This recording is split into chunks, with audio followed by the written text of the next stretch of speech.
Hey, everybody. Welcome back to the podcast. I'm Dr. Stacy Heimberger. This is Weight Loss Made Simple. And I want to talk about something that I think is so important for summer. And it's about swimsuit season. Stay with me. All right. So, you may have heard me talk about thought ladders before. Maybe you haven't, but I think it's really hard for women sometimes to feel confident enough to participate. And so the first problem with that thought is that we feel like we need to earn participation by being confident first. And this is body confidence, right? So I don't want to go to the beach because I don't want to be in a swimsuit because I'm nervous or ashamed or self-conscious about my body. So this idea of I need to feel confident before I go to the beach is a big problem. Because we need to get from I need to feel confident before I participate to I can participate before I'm confident. And those thoughts going from one to the other can be really difficult. And so I've talked about this concept of thought ladders before. And so I want to specifically talk about thought ladders for swimsuit season because, I want y'all to participate this summer.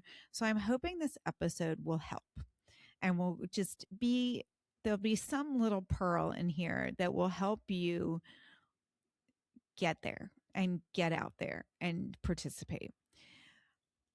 First, let me say the problem really is not the swimsuit necessarily. It's our thought about what's happening with the swimsuit. So I'll just tell you personally how this worked for me.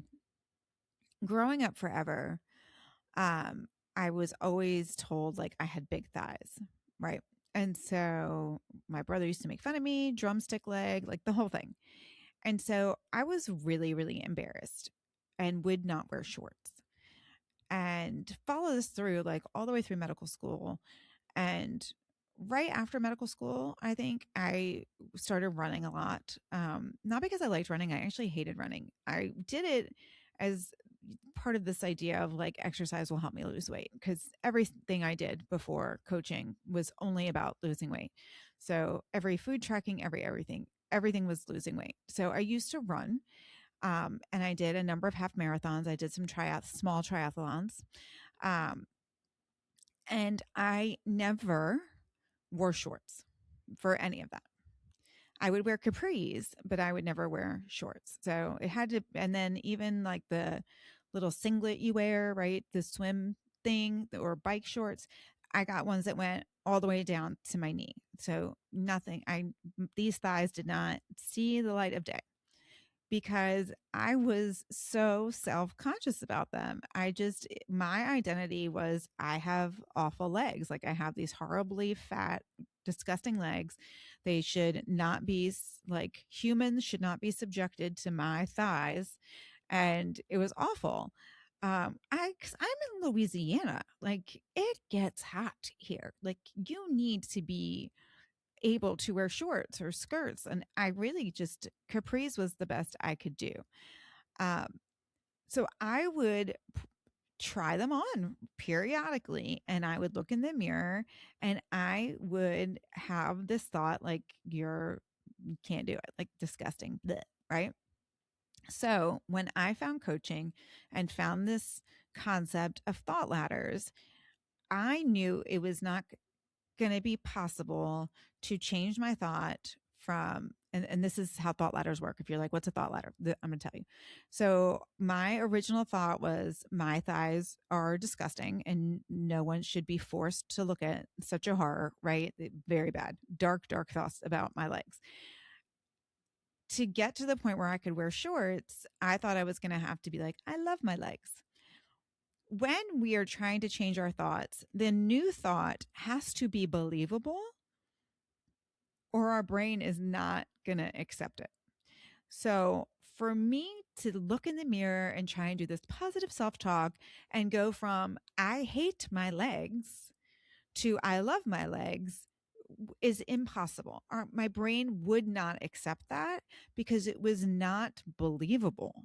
Like there was 0% of me that believed that at all. And so if we want to change a thought that dramatically, what we have to do is basically imagine like monkey bars, right? You swing from one branch to the other, or one rung from to the other. That is the idea of a thought ladder. It's going from something usually negative to positive when we have some difficulty believing anything about the positive. And so what we do is we just change the thought a little bit. We make it better, but still believable. And so what I heard a coach say, which was very helpful to me, was instead of trying to go from like really negative to positive, we can go from really negative to neutral, because our brain does have a hard time arguing with neutral facts. And so the believability point is kind of check that box if I go to something neutral. And neutral usually feels better than whatever I was saying to myself before. So it checks both boxes. This idea of a thought change needs to be something believable and something that feels just a little bit better. And so for going from something negative to something neutral can a lot of times be the answer.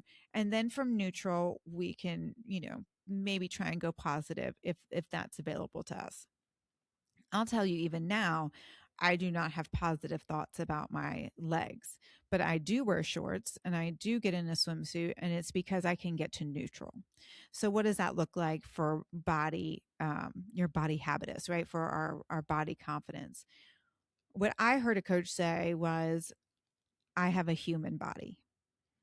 And it sounds very simple, but it honestly, my brain was like, well, that's true. Like, you can't argue, you are human and you do have a body. So we couldn't argue with that. And so it did have to accept that as truth. And just recognizing, like, I am part of this group, like, everybody has a human body and there's all different shapes and sizes. And just because I don't have what I have been programmed to think is the ideal body doesn't mean that I'm like not human and that I don't deserve to like be out in public.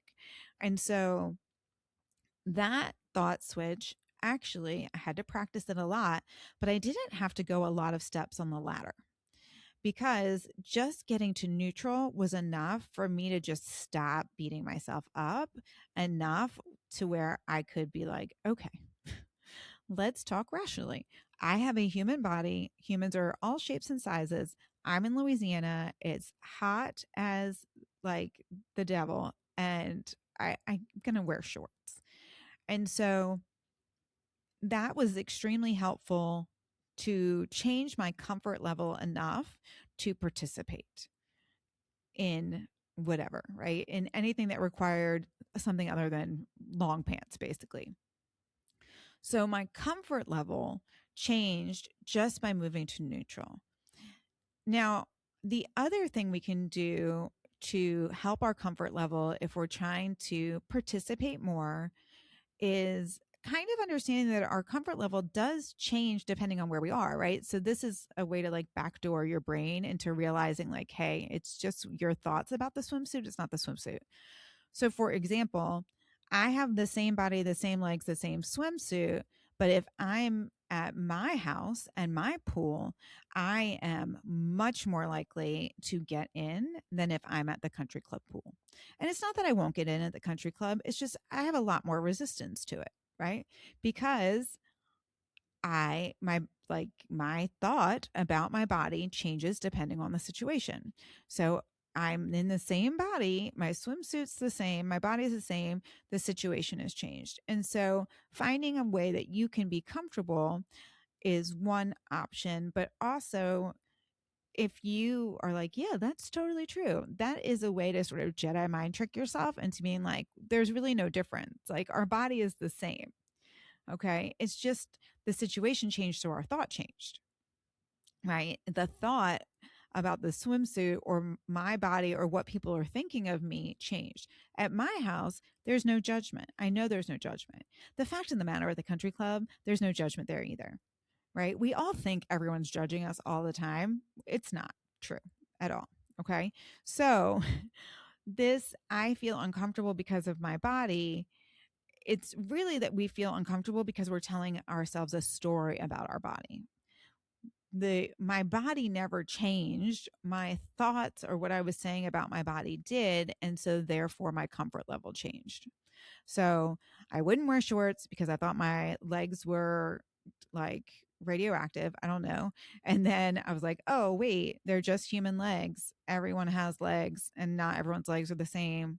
So, like, they're just legs. And now I am not telling myself the same story about my body. Now I can wear shorts. Now I can go into different situations. The reason I do think this is important is because I do coach a lot of women who tell ourselves a story like, I'll wear shorts when, or I'll get in the picture when, I'll go to the pool when, I'll go to that beach trip um, when I lose this amount of weight, or when the scale says this, or whatever. But it's always after I lose weight or like some future time.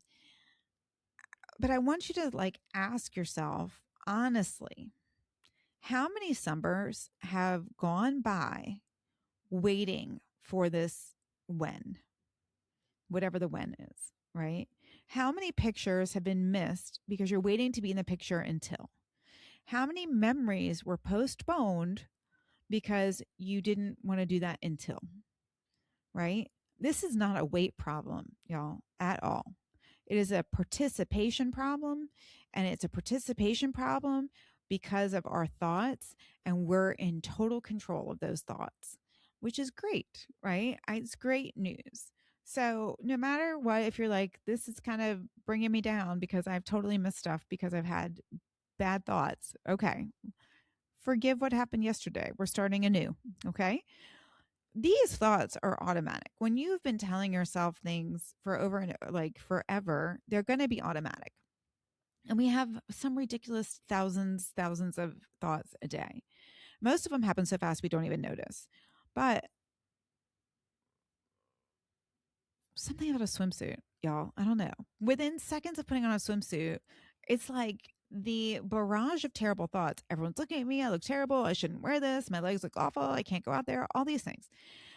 And when we're bombarded with all of these negative thoughts about our body in a swimsuit, our brain's like, oh, well, some of that must be true, right? Like there's so many to choose from. Obviously, one of them is true. And that's not true. They're just thoughts. And most of them are false thoughts. They're not facts. And so just understanding and like being able to intellectually tell yourself, these are not facts, these are just thoughts, can be helpful all in itself. So, what I want you to recognize is that if I have this thought, that thought creates a feeling and that feeling creates action. Okay. So, it's like thought, feeling, action. I know I've taught this before, but when we have a thought like everyone is judging me and then we feel super anxious, our action is going to be to like stay all covered up or skip the pool or not go in the photo or whatever.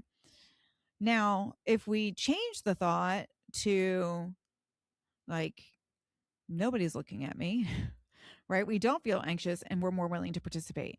Nothing changed with my swimsuit, with my body, with my weight and anything.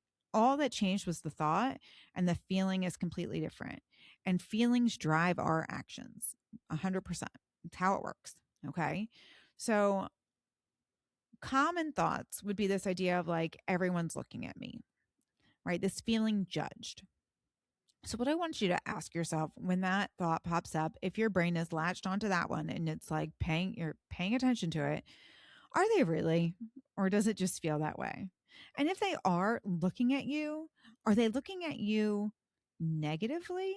Because maybe they're just looking at you like, hey, there's my friend. I'm excited they're here. Or in my case, they may be like, oh, I wonder if our kids are here. Like my kids want to play with them and their friends. Like there's all different reasons people can be looking at you that have nothing to do with what you like how you look in your bathing suit. Okay. If your thought is, I shouldn't wear this, I would like you to question, according to whom? Who says? What rule book? Who decided? Right? Nobody. The question, I mean, society, right? But there are no rules. What's beautiful changes all the time.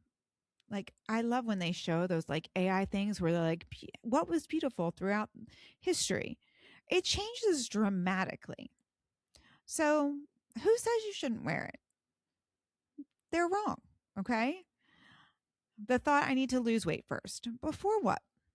Before swimming, before being photographed, before enjoying your life? No, like you don't have to earn those things by losing weight. Incorrect. Um, or this idea of like, maybe your thought is like, I'll get in the picture next year, or don't do that. Just don't do that. Just say no. Okay. Because there's nothing, I think, more sad than going through pictures and not seeing yourself represented. Now, if you want to be mindful about this, I do have a hack for this. If you want to make it more present, whether you're in the photos or not, every year I make a family calendar and I use pictures from the year before. And so on special like me days, like Mother's Day, my birthday month, um, even the kids' birthdays, like I try and put pictures of us, right? You'll see real quick if you're in the pictures from last year or not.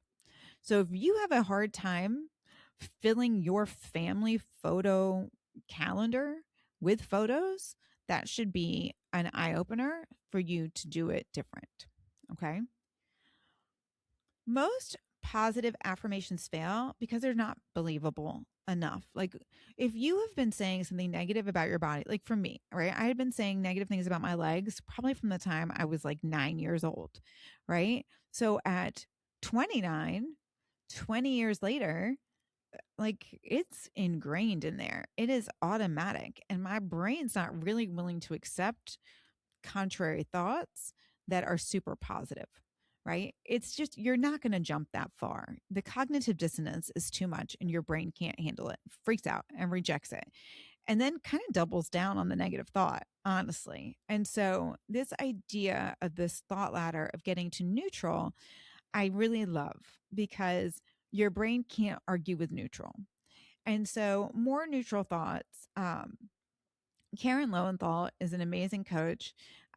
She, if you want to check out her podcast, but she was really helpful.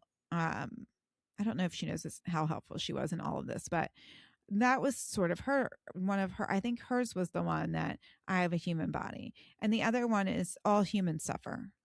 Right. So that helps when you're having a lot of like compare and despair. Like it's all humans suffer. It's a fact. Right. And it's neutral. But this idea of like, I have human legs, I have a human body, all humans come in different shapes and sizes. Um, Everyone, if you're religious, like we are born in God's image, like he made us perfect, like all of those types of thoughts on in that genre are pretty neutral, and I think they're the easiest believable ideas to get toward more acceptance of your body however it looks to you. I also like nobody's judging me as harshly as I am, which is absolutely true as well. And so that is helpful sometimes as well. Even if I've gotten to neutral and I'm still just feeling a little anxious about my body or whatever it is, just like no one's judging me as harshly as I'm judging myself, which is a little bit on the lines of everyone's looking at me. Probably not. They're probably not looking at me, but even if they are, they're not saying about me what I would be saying about myself because I'm mean. They're not that mean, right? Most people are focused on themselves, is the truth, right? And then I just want you to remember we can still participate while we're uncomfortable. We don't have to be comfortable to participate. So even if you're like, Stacy, I got to neutral and then I got to the pool and then I like was telling myself no one was paying attention and I still was just too uncomfortable to get in the water. What I will say to you is discomfort's just another feeling. We can be uncomfortable and still do things. And so we can, in spite of being uncomfortable, still get in the pool. Okay. We can participate before confidence arrives. So just because we're still a little uncomfortable doesn't mean we shouldn't participate. So it's all about participation. That is where we're getting to. We don't have to like tell ourselves amazing things about our body. We don't have to love every inch of ourselves yet. We don't have to be perfectly confident, but I do want you to participate. And so when we avoid something and don't participate, our brain kind of reinforces that that was dangerous. Like, oh, good job, right? Almost like how Chat GPT always tells you you're great, right? It's the same idea. So when we don't go in the pool, our brain's like, oh, thank God, that must have been really dangerous, and so it like subtly reinforces don't go in the pool. So participation while being uncomfortable is beneficial on many levels. That's the point of that story. Okay. When we participate, we're teaching our brain that it's safe. And so the next time it's a little bit easier and a little bit easier and a little bit easier. So we'll go into the pool in our swimsuit, in our shorts, whatever. We've like done our brain work. We're there. We're still uncomfortable. We're going to get in the pool anyway. Nothing catastrophic is going to happen. We're not going to be like stoned for our body. Like that's not going to happen, right? No matter what horrible thing our brain thought was going to happen. And then our brain learns, okay, that wasn't dangerous. And then it's a little bit easier the next time. Okay. Same thing at the beach. I want you to do the same thing, right?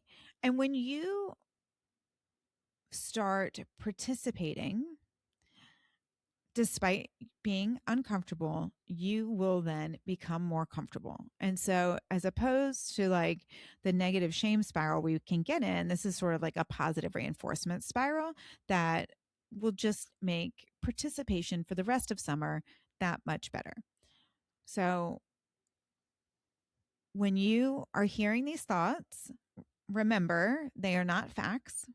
If you want facts, find something super neutral, right? We're starting that thought ladder. So when we have the negative thought, we bring it to neutral, and then understanding like it's okay if I'm uncomfortable, I'm going to do it anyway. I'm still going to participate because then we teach our brain that it is safe and that it is okay to do that and it's okay to participate, and then it's easier the next time. Okay. So what I want you to practice is just listening. And then I want you to pick one time that you're going to like participate. So one small action. So either wear the shorts, get in the picture, sit by the pool, go to the beach, plan something that you've been putting off. I want you to do one participation event after like listening to these negative thoughts and trying a neutral one. So we're going to listen, try neutral, participate even though we're uncomfortable. All right. So this is what we're doing all month in the membership. We're doing our fun, hot habits, summer school challenge in there. So it's not too late. If you want to get in and join that challenge, our summer challenge, super fun. Please check it out. I'll make sure it is in the show notes. Just remember, lots of us want confidence to come first, but that's just not how it happens. It's almost always the opposite. When we participate and our brain realizes nothing went wrong and we're okay, that makes us more confident. Okay. So, and it's not right away and it's probably not perfect, but gradually, the more we do it, the more we will feel confident in doing it. And so we will then be fully participatory, and that will make amazing memories this summer. All right, you guys, I will talk to you next week. I hope this was helpful. If it was, please share it with a friend. Thanks. Bye.